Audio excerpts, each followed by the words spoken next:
দেশ ছেড়ে পালিয়ে যাওয়া অনেক নেতা ও ব্যবসায়ী নেপালকে বেছে নিয়েছিলেন নিরাপদ আশ্রয় হিসেবে।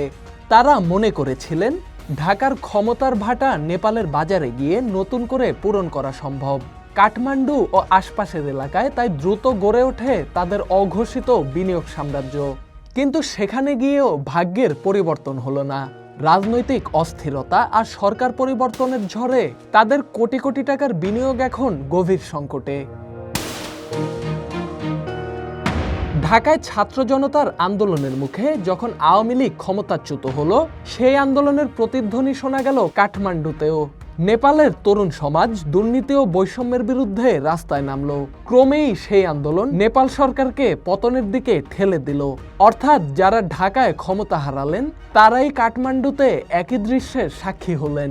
এমন দৃশ্য দেখে তারা মানসিকভাবে ভেঙে পড়ার পাশাপাশি অর্থনৈতিকভাবেও দিশেহারা হয়ে পড়েছেন।